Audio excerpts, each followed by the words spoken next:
योऽन्तः प्रविश्य मम वाचमिमां प्रसुप्ताम् सञ्जीवयत्यखिलशक्तिधरः स्वधाम्नाम् अन्याश्च हस्तचरण श्रवणत्वगादीन् प्राणान्नमो भगवते पुरुषाय तुभ्यम्। श्रीवीरराघवदयार्द्रकृपावतारम् श्रीजानकीश पदपद्मपरागभृङ्गम् श्रीधरार्य चरणाम्बुजलग्नमौलिम् श्रीदेशिकार्य घनश्यामगुरुं नमामहम्।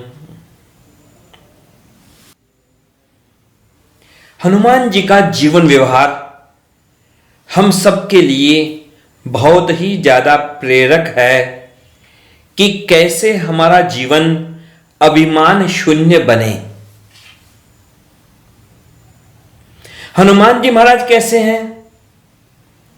एक से बढ़कर एक महान कार्य करते हैं वे भगवान का। उन्होंने तो अनेकों कार्य किए भगवान की सेवा के, उनके जैसा एक कार्य भी कोई नहीं कर पाएगा। कार्य तो करते हैं हनुमान जी बड़े से बड़ा, एक से बढ़कर एक, एक से बढ़कर एक, लेकिन अहंकार बिल्कुल भी उनको छूता नहीं है, छूता ही नहीं है अहंकार। तो हम इस बात को समझें कि भले ही हम हनुमान जी जैसे महान कार्य नहीं कर सकें, लेकिन इस बात को समझें कि इतने महान काम करके भी उनके जीवन में कभी अभिमान नहीं आता था। तो छोटे मोटे कार्य करके हमारे मन में, हमारे जीवन में अहंकार क्यों आ जाता है? भले ही हम कोई महान काम न कर सकें, लेकिन कम से कम अहंकार तो न करें। कितने महान महान कार्य किए हनुमान जी महाराज ने राम जी के लिए। 100 योजन समुद्र को लांघा, लंकापुरी जला दी, सीता माता का समाचार प्राप्त किया, अक्षय कुमार का वध किया और फिर वापस लौट करके भी आ गए राम जी के पास में वैसे के वैसे सुरक्षित। अब कैसा सुंदर संवाद है राम जी का और हनुमान जी का। हम उसके भाव को भी देखें और उस भाव को हम भी अपने जीवन में लाने का प्रयास करें। कार्य करते हैं हनुमान जी महाराज ऊंचे से ऊंचा, श्रेष्ठ से श्रेष्ठ, लेकिन मन में भावना केवल एक ही है कि मैंने कुछ नहीं किया, जो किया सो राम जी की कृपा से हुआ।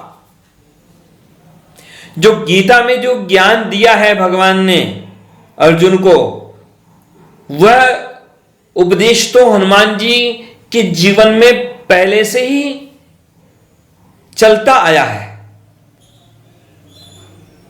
भगवान श्री कृष्ण अर्जुन से कहते हैं गीता में, निमित्त मात्रम भव सव्यसाचिन, कि अरे अर्जुन तुम तो केवल निमित्त हो, निमित्त बन करके तुम कार्य करो। कार्य तो होना ही है, कार्य जैसा चाहूंगा वैसा होगा, तुम केवल निमित्त हो, निमित्त बनो। और हनुमान जी महाराज की बात कैसा व्यवहार, कार्य करते हैं बढ़ करके एक से बढ़कर एक, लेकिन अपने आप को मात्र निमित्त मानते हैं। निमित्त मतलब माध्यम, निमित्त यानी माध्यम। अब भगवान जिससे जो काम लेना चाहे वैसा ले सकते हैं। हनुमान जी महाराज तो यह समझते हैं कि मुझको निमित्त बनाया भगवान ने, बस मैंने कार्य, मेरे द्वारा कार्य हुआ है, किया तो भगवान की कृपा ने, भगवान की सामर्थ्य ने ही कार्य किया है। हनुमान जी के बारे में कहा गया, किसी कवि ने हनुमान जी के बारे में कहा, हनुमान की पूंछ में लगन पाई आग, लंका सिगरी जल गई, गए निशाचर भाग।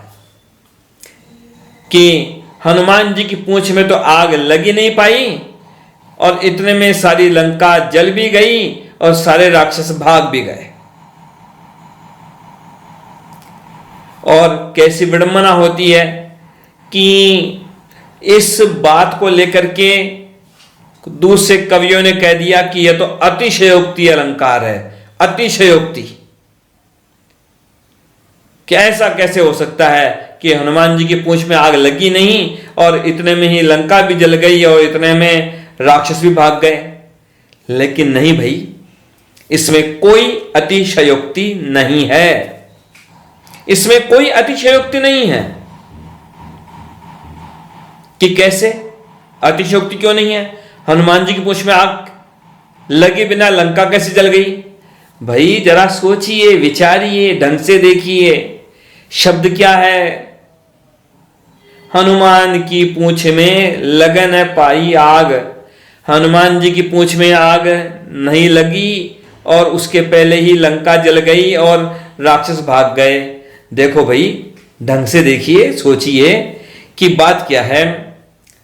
हनुमान जी की पूंछ पर कपड़े बांधे गए थे, रावण के आदेश के अनुसार तेल डाला गया था, आग लगाई गई थी। तो आग किस में लगी? आग लगी कपड़ों में और तेल में। हनुमान जी की पूंछ में नहीं लगी थी आग। हनुमान जी के आग लगने वाली नहीं थी। हनुमान जी का कौन क्या बिगाड़ता? हनुमान जी की पूंछ में आग लगने की बात छोड़ो, उनका तो एक बाल भी नहीं जला। तो हनुमान जी की बात तो अद्भुत है, अनुपम है। हनुमान जी महाराज की जगह पर यदि कोई दूसरा व्यक्ति होता तो लिख देता अपनी प्रसिद्धि के लिए खुद ही अपनी आत्मकथा। लेकिन हनुमान जी महाराज कैसे? हनुमान जी महाराज तो राम जी के सामने पहुंचे, प्रणाम किया, समाचार दिया सीता माता का। राम जी बड़े प्रसन्न। राम जी ने बारंबार कहा, अरे हनुमान, तुमने कितना महान काम किया, कितने महान कार्य किए, कितने तुमने उपकार किए मेरे लिए। पर हनुमान जी महाराज क्या बोले? भगवान मैंने क्या किया? भगवान ये सब तो आपका प्रताप है, यह तो आपकी कृपा का सामर्थ्य है कि ये सब कार्य हो गए। इसमें मेरा कोई सामर्थ्य नहीं, मेरा कोई प्रभाव नहीं, मेरा कोई प्रताप नहीं। ये सब तो आपका प्रताप है, आपका सामर्थ्य है। सो सब तव प्रताप रघुराई, नाथन कछु मोरी प्रभुताई। सो सब तव प्रताप रघुराई, नाथन कछु मोरी प्रभुताई। भगवान, ये जो कुछ कर पाया मैं, ये मैंने नहीं किया, ये भगवान आपके प्रताप से, आपके प्रभाव से, आपके सामर्थ्य से ये सब कार्य हुआ। राम जी ने तो फिर कहा कि नहीं भाई, ढंग से बताओ। लंका, ऐसी लंका नगरी, देवताओं को हराने वाला रावण जिसका रक्षक, उस लंका को कैसे जलाया? कहु कपि रावण पालित लंका, कही विधि दहेउ दुर्ग अति बंका। कहु कपि रावण पालित लंका, कही विधि दहेउ दुर्ग अति बंका। इतना कठिन, देवताओं के लिए भी कठिन है जिसे जीतना, उसे तुमने अकेले ही जला दिया।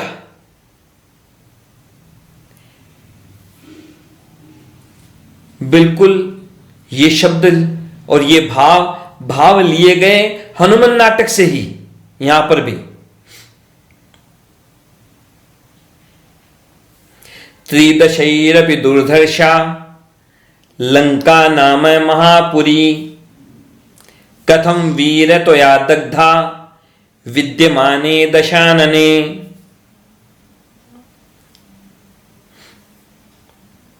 हनुमान जी ने कहा, भगवान यह सब तो आपके सामर्थ्य से हुआ। फिर कहा राम जी ने कि नहीं नहीं, एक एक बात बताओ ढंग से मुझे, कैसे कर पाए यह सब काम।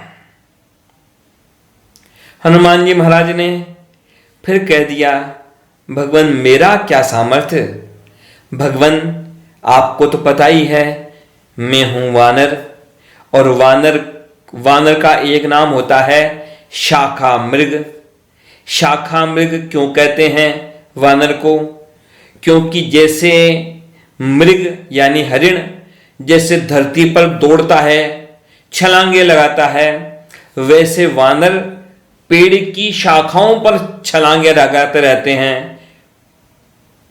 इसलिए वानर का एक नाम है शाखा मृग। तो भगवान मैं हूं शाखा मृग, और छलांग लगाना, कूदना, फांदना यह तो हमारा स्वभाव है, जन्म से ही हमारा यह स्वभाव है। तो बस छलांग लगाते लगाते पहुंच गया लंका नगरी, और छलांग लगाते लगाते जल गई लंका नगरी, और छलांग लगा के आ गया वापस। शाखा मृग के अति मनुसाई, शाखाते शाखा पर जाई। इसमें क्या विशेष बात हुई? यह तो हमारा स्वभाव है। हनुमान नाटक में यही कहा हनुमान जी महाराज ने, शाखा मृगस्य शाखायाः शाखां गंतुम पराक्रमः, यत् पुनर्लंघितं बोधिः प्रभावोऽयं प्रभो तव। भगवान ये एक शाखा से दूसरी शाखा पर कूदना यह हमारा सामान्य कार्य है, लेकिन ये जो लंका पहुंचना, समुद्र को लांघना, लंका को जलाना, ये सब तो आपका प्रभाव है, ये आपके प्रभाव से सब हुआ। अब राम जी चाहते हैं कि हनुमान जी की महिमा बढ़े, वो कैसे हनुमान जी की महिमा को औरों के सामने प्रकट करें। और हनुमान जी चाहते हैं कि मैं तो बस मेरे प्रभु, मेरे भगवान, उनकी महिमा को सबके लिए दिखाऊं। हनुमान जी महाराज से राम जी बार बार पूछते हैं। अब तो हनुमान जी ने जब और टाल दिया तो राम जी ने फिर कहा कि नहीं नहीं हनुमान, ऐसे नहीं, एक एक चीज बताओ अलग अलग ढंग से, एक एक कार्य कि कौन सा काम कैसे किया।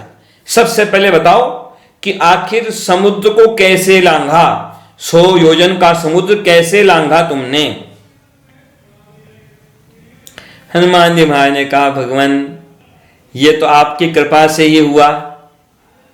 कि मेरी कृपा, मैंने क्या किया? हनुमान जी महाराज ने कहा, भगवान आप तो बड़े कृपालु हैं और कृपा करके भूल भी जाते हैं। भगवान जाने से पहले आपने मुझे एक अपनी अंगूठी दी थी, दी थी कि नहीं दी थी? राम जी ने कहा हां दी थी। हनुमान जी ने कहा बस भगवान, वो आपकी जो अंगूठी थी ना, उस अंगूठी को, उस मुद्रिका को मैंने अपने मुंह में रखा और लगाई छलांग, तो बस 100 योजन का समुद्र पार हो गया और मैं लंका पहुंच गया। हनुमान चालीसा में वर्णन है। पाठ तो करते हैं लोग, कई लोग तो पाठ ही नहीं करते, लेकिन जो पाठ करते हैं वे भी केवल पाठ करते हैं, चिंतन नहीं करते। चिंतन कब हो? चिंतन के लिए रुचि भी चाहिए और एकांत भी चाहिए। इसलिए पाठ करते समय एकांत का प्रयास हो और चिंतन करने का प्रयास हो, कि हम केवल किताब लेकर के पाठ न करें, केवल पन्ने नहीं पलटें कि हो गया पूरा, हो गया पूरा, हो गया पूरा। होना यह चाहिए कि हम उसके अर्थ को समझें, नहीं तो केवल तोते की तरह हमारे साथ स्थिति हो जाएगी। जैसे तोता रटता है वैसे हम केवल रट लेंगे, बाकी कोई परिणाम नहीं होगा। जैसे तोते को रटाया जाए कुछ भी, वह रट लेगा पर मतलब थोड़ी समझेगा। तो हनुमान चालीसा में लिखा है स्पष्ट, प्रभु मुद्रिका मेली मुख माही, जलधि लांघि गए अचरज नाही।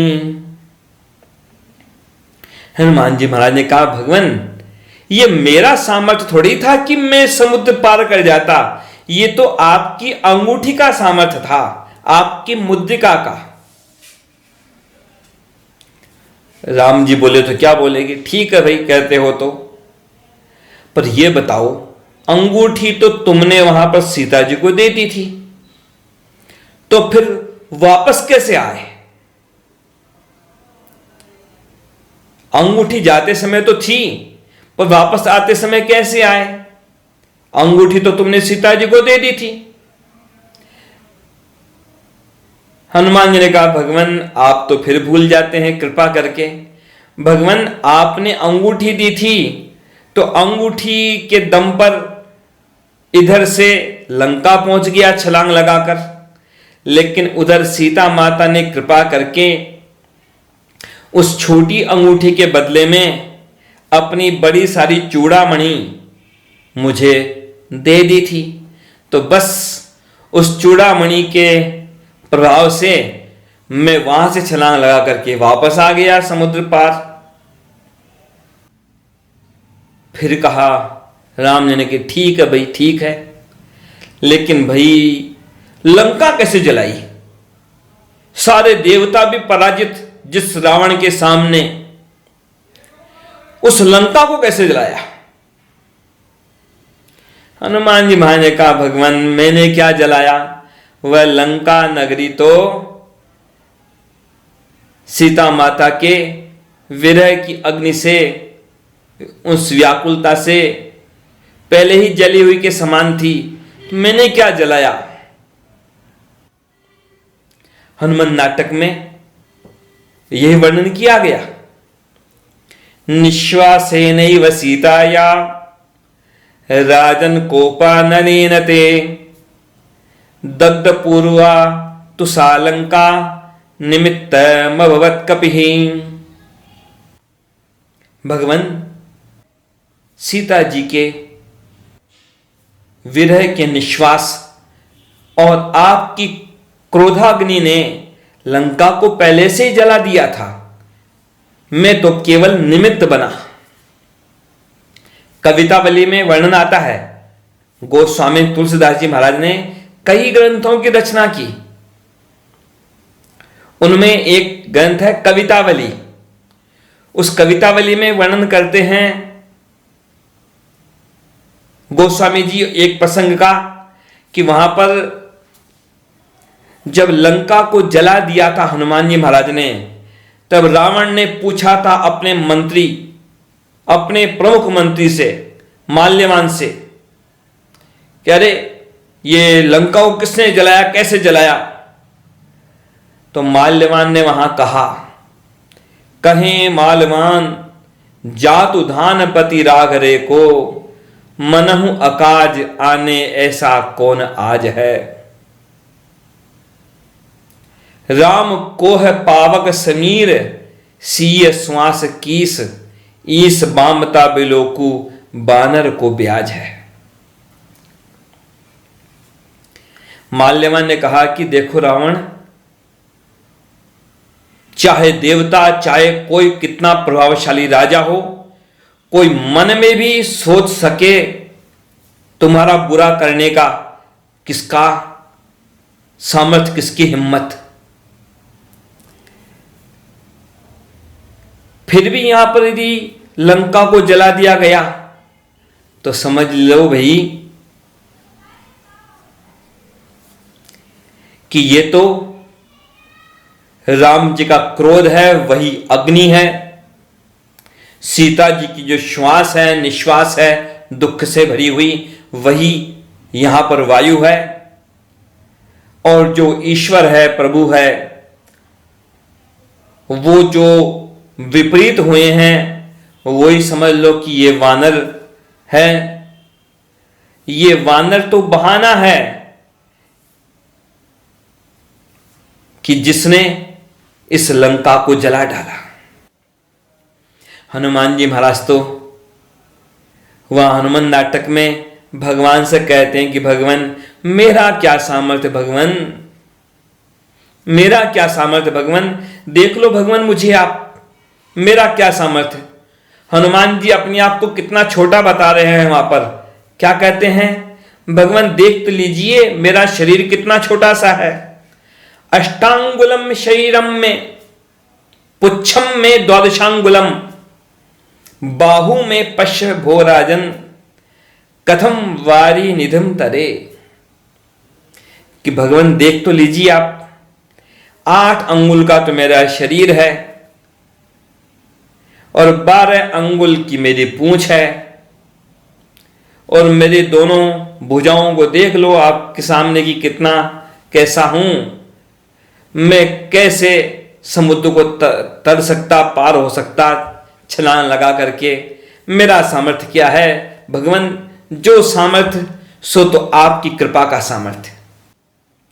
हनुमान जी महाराज ने तो कह दिया, तब मुदरी उस पार किए, चूड़ामणि इस पार, सीय विरह लंका जरी, सकल प्रताप तुम्हार। किसी ने पूछ लिया कि भाई आखिर अंगूठी, राम जी की अंगूठी, वह अंगूठी हनुमान जी ने अपने मुंह में क्यों रखी। राम जी ने अंगूठी दी थी तो आखिर कोई अंगूठी कोई मुंह में रखने की चीज है क्या। तो वही बड़ी सुंदर बात है वहां, ये अंगूठी है, उस अंगूठी पर क्या लिखा है। तब देखी मुद्रिका मनोहर, राम नाम अंकित अति सुंदर। कि उस अंगूठी पर क्या अंकित है, क्या लिखा है, राम। तो जो ये राम लिखा है ना उस अंगूठी पर, उस राम नाम को अपने मुख में रखना है, यह संकेत किया हनुमान जी महाराज ने इस लीला के द्वारा, इस कार्य के द्वारा। परंतु कई बार ऐसे ऐसे लोग होते हैं कि कोई ना कोई कमी ढूंढते हैं भगवान की या भगवान के भक्तों की लीला में। तो किसी ने कह दिया कि देखो हनुमान जी महाराज तो वहां पर गए थे जब लंका, तो लंका में प्रवेश किया था हनुमान जी ने, कि कैसे किया था कि मच्छर जैसा रूप बना करके गए थे, मसक समान रूप कपिधरी, लंका ही चले ऊ सुमिरी नरहरि। कि मच्छर के समान रूप बना करके मच्छर बन के गए थे, लंका में घुसे थे हनुमान जी महाराज।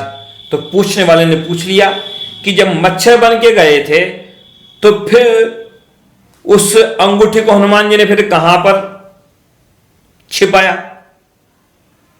अंगूठी तो बड़ी सारी होती है और फिर मच्छर तो छोटा सा होता है। अंगूठी भले ही कितनी भी छोटी हो पर मच्छर से तो बड़ी होती है।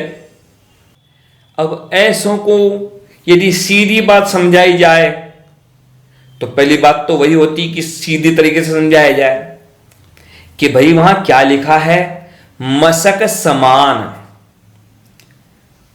मशक समान मतलब मच्छर की तरह है, छोटा रूप बना करके हनुमान जी ने प्रवेश किया। वहां पर यह नहीं लिखा कि मच्छर बनकर के प्रवेश किया, मच्छर के समान छोटा रूप बना करके प्रवेश किया। छोटा रूप बना करके, कोई मच्छर नहीं बने हैं, वहां बिल्कुल नहीं लिखा कि मच्छर बन के प्रवेश किया। मच्छर के समान छोटा रूप बना करके, मशक समान। पर कई बार लोग होते हैं जो शब्दों को पकड़ते हैं, तात्पर्य को नहीं पकड़ते, शब्द को पकड़ते हैं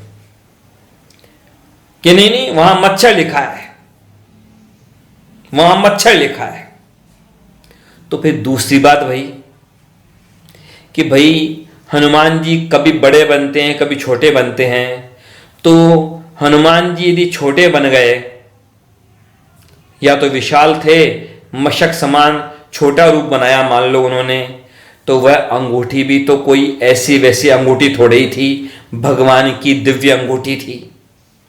तो भगवान की दिव्य अंगूठी है तो वह भी तो जब चाहे छोटा और बड़ा आकार ले सकती है। तो यदि हनुमान जी ने छोटा रूप बनाया तो अंगूठे ने भी अपना रूप छोटा कर लिया।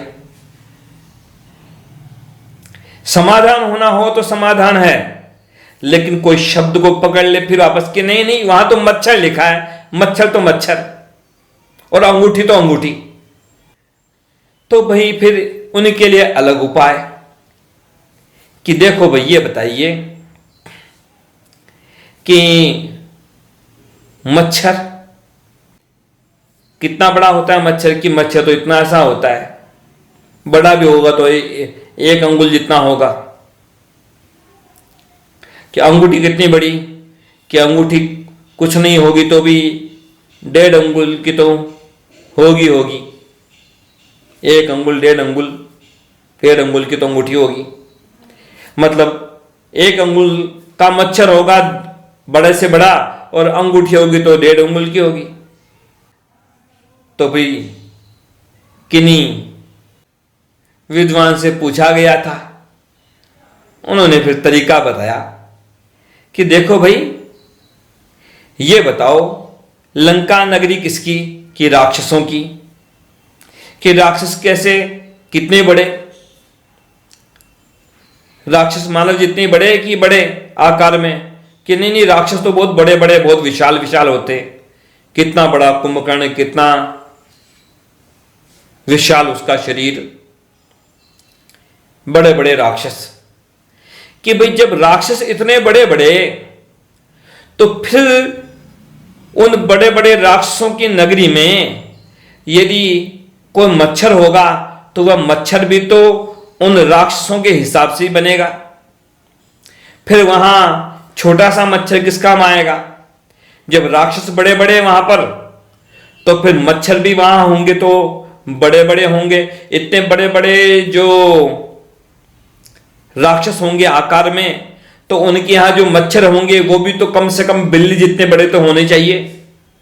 कि हां ये बात सही है कि भाई जब उन राक्षसों के यहां पर मच्छर होंगे बिल्ली जितने बड़े बड़े, तो फिर यदि बिल्ली जितना बड़ा रूप लिया होगा हनुमान जी महाराज ने, तो फिर उसमें अंगूठी यदि मुंह में ही रखी रही तो उसमें क्या आश्चर्य है?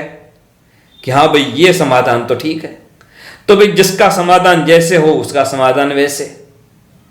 लेकिन सबसे बड़ी बात कौन सी? कि हनुमान जी महाराज कार्य तो करते हैं एक से बढ़कर एक, लेकिन कार्य करके भी अपने आप को दिखाते हैं कि कैसा कि मैंने कुछ नहीं किया, कुछ किया तो राम जी की कृपा से हुआ, मैंने कुछ नहीं किया। विडंबना होती है संसार की कि लोग अहंकार करते हैं, रुचि से लगन से भगवान का काम करते नहीं हैं, और करते हैं काम तो दिखाने के लिए करते हैं लोगों को, और काम करके उसका प्रदर्शन करते हैं, अपने मुंह से अपनी प्रशंसा करते हैं, मैंने ऐसा किया, मैंने ऐसा किया, मैंने ऐसा किया। तो यह भक्त का काम नहीं। अपनी प्रशंसा अपने मुख से करने वाला व्यक्ति, यह तो एक बहुत बड़ा अपराध होता है। शास्त्रों में कहा गया, अपने मुंह से अपनी प्रशंसा करना तो आत्महत्या जैसा अपराध है। प्रसंग आता है एक महाभारत का। महाभारत का प्रसंग है, युद्ध चल रहा था, युधिष्ठिर कुछ घायल हो गए तो शिविर की तरफ लौट गए वापस, ज्यादा घायल हो गए थे। तो उधर अर्जुन को पता लगा तो थोड़ी देर बाद अर्जुन भी युधिष्ठिर के हालचाल पूछने के लिए भगवान श्री कृष्ण के साथ पहुंच गया। इधर युधिष्ठिर को लगा कि ये अभी बीच के युद्ध के बीच में आया है ये अर्जुन, तो जरूर युद्ध को जीत करके आया होगा, नहीं तो शाम को आता युद्ध समाप्त होने पर। तो अब तो युधिष्ठिर ने कहा कि क्या बात अर्जुन, युद्ध जीत लिया? अर्जुन ने कहा नहीं नहीं, मैं तो बस आपके स्वास्थ्य को देखने के लिए आ गया था कि कहीं आपको ज्यादा चोट तो नहीं लगी, कोई चिंता की बात तो ना हो। अब युधिष्ठिर को कुछ क्रोध आया, अरे अर्जुन, धिक्कार है तुम्हारे गांडीव धनुष को, तुम अपने आप को कहते हो कि मैं गांडीवधारी अर्जुन हूं, तुम अब तक भी युद्ध को जीत नहीं पाए। तो युधिष्ठिर ने अर्जुन को जब डांट लगाई, उधर अर्जुन ने भगवान श्री कृष्ण से कहा कि देखो ये है तो मेरा बड़ा भाई, लेकिन मेरी प्रतिज्ञा है कि मेरे गांडीव धनुष की कोई निंदा करे तो मैं उसे मार दूंगा, ये मेरा नियम है, ये मेरी शपथ है, यह मेरी प्रतिज्ञा है। तो अब ये भले ही बड़े भाई हैं, लेकिन मेरे गांडीव धनुष की उन्होंने निंदा की, तो अब मेरी वीरता की निंदा की, तो बस अब तो मैं इनको मारूंगा। भगवान श्री कृष्ण ने अर्जुन से कहा, अरे अर्जुन, अब प्रतिज्ञा तो तुम कर लेते हो बिना पूछे, अब उपाय मुझे करना पड़ता है। देखो शास्त्र क्या कहते हैं कि जो बड़े हों, जो अपने से बहुत बड़े हों, तो उन बड़ों को यदि उनके सामने उनका अपमान किया जाए तो वह उनकी मृत्यु के समान है। तो तुम ऐसा करो, तुम्हारी प्रतिज्ञा पूरी हो जाएगी। तुम ऐसा करो कि तुम्हारे ये बड़े भाई हैं युधिष्ठिर, पिता के समान हैं, तो तुम इनको 2 कटु वचन सुना दो, इनका अपमान कर दो, तो समझ लो कि मानो तुमने इनको मार दिया। तो अर्जुन ने अब कुछ कटु वचन, कुछ अपमान कर दिया युधिष्ठिर का। फिर कहा भगवान श्री कृष्ण से कि मेरी यह प्रतिज्ञा तो पूरी हो गई, आपने कहा तो कि जो बड़े होते हैं उन बड़ों का सामने अपमान कर डालना, यह तो उनको मारने के समान है। तो अब ये प्रतिज्ञा तो पूरी हो गई, लेकिन मैंने अपने बड़े भाई का अपमान किया है, तो ये भी तो अपराध है। तो अब तो मैं आत्महत्या करूंगा। अर्जुन ने जब कही बात आत्महत्या करने की, भगवान श्री कृष्ण ने फिर कहा, देखो अर्जुन, जो व्यक्ति खुद की प्रशंसा खुद अपने मुंह से करता है उसे आत्महत्या का पाप लगता है। जो व्यक्ति अपनी किसी भी विशेषता का वर्णन अपने मुंह से करता है, आत्म प्रशंसा करता है, तो उसे आत्महत्या का पाप लगता है। तो तुम अपनी प्रशंसा अपने मुख से कर लो तो तुम्हारा यह आत्महत्या करने का भी जो निश्चय है उसका भी समाधान हो जाएगा। अर्जुन ने अपनी प्रशंसा अपने मुख से कर ली उस समय, लेकिन बहुत गहरी बात है वहां समझने की कि जो बड़े हैं, पूजनीय हैं। अब कौन पूजनीय होता है, कौन नहीं होता, वो शास्त्र प्रमाण होता है, लेकिन जो पूज्य हो उसको वाणी से उसका तिरस्कार हो, उसके सामने उसको अपमानित करे कोई व्यक्ति, तो उसको मारने के समान उसको पाप लगता है। और कोई व्यक्ति अपने मुख से अपनी प्रशंसा करता है तो उसे आत्महत्या का पाप लगता है। हनुमान जी महाराज सिखाते हैं हम सबको अपने जीवन व्यवहार से कि हम कार्य करें एक से बढ़कर एक भगवान का, लेकिन अभिमान न करें। यह न सोचें कि मैंने किया, यह सोचें कि मुझे भगवान ने निमित्त बनाया, मेरा क्या सामर्थ्य था, मैं तो केवल उपकरण हूं भगवान का। भगवान जैसा चाहें वैसा मेरा उपयोग करें। भगवान के श्री चरणों में यही प्रार्थना है कि हम सब भी हनुमान जी के जीवन से सीखें कि हम हमेशा अहंकार शून्य रहें, भगवान का कार्य ज़्यादा से ज़्यादा करें, लेकिन हमेशा अभिमान रहित रहें। तब ही हम सच्चे शिष्य बन सकते हैं, तभी हम सच्चे भक्त बन सकते हैं। जय श्री नारायण।